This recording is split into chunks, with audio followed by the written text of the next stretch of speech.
اعوذ باللہ من الشیطان الرجیم بسم اللہ الرحمن الرحیم۔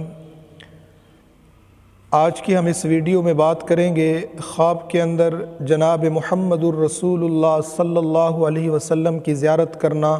خواب کے اندر جناب محمد الرسول اللہ صلی اللہ علیہ وسلم کو دیکھنا کیسا ہے اور اس کی کیا تعبیر ہے۔ تو آج کی ویڈیو میں ہم انشاءاللہ اسی پر بات کریں گے۔ آپ تمام حضرات سے گزارش ہے آپ ہمارے چینل کو سبسکرائب کریں، بیل آئیکن کو پریس کر دیں تاکہ نیکسٹ ویڈیو کی اپڈیٹ سب سے پہلے آپ کو مل سکے،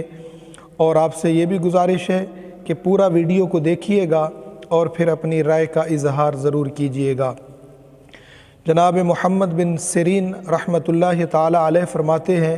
کہ جس نے خواب کے اندر جناب محمد الرسول اللہ صلی اللہ علیہ وسلم کو دیکھا، جناب محمد الرسول اللہ صلی اللہ علیہ وسلم کی زیارت کی،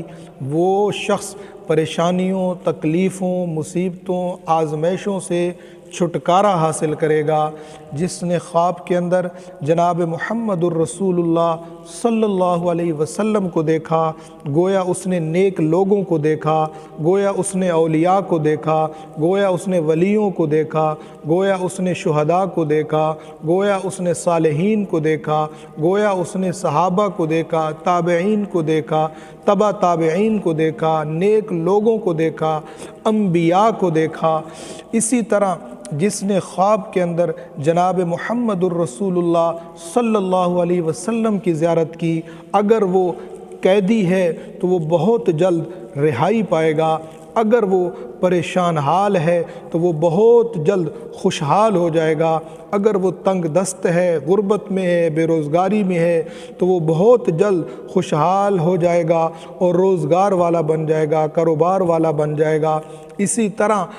جس نے رسول اللہ صلی اللہ علیہ وسلم کو خواب میں دیکھا، اگر وہ دہشت میں ہے، خوف میں ہے تو وہ بہت جلد امن میں آ جائے گا، بہت جلد سکون میں آ جائے گا۔ کیوں کہ رسول اللہ صلی اللہ علیہ وسلم نے فرمایا کہ جس نے خواب کے اندر مجھے دیکھا اس نے حق دیکھا، اس نے سچ دیکھا۔ کیوں کہ جو شخص مجھے خواب میں دیکھتا ہے وہ بالکل بعینی ہی نبی پاک صلی اللہ علیہ وسلم کی زیارت کرتا ہے۔ کیوں کہ شیطان جناب محمد الرسول اللہ صلی اللہ علیہ وسلم کی شکل نہیں بنا سکتا، صورت نہیں بنا سکتا، اس لیے جو کوئی خواب میں نبی پاک صلی اللہ علیہ وسلم کو دیکھتا ہے تو وہ بعینی ہی اللہ کے نبی جناب محمد الرسول اللہ صلی اللہ علیہ وسلم کی زیارت کرتا ہے۔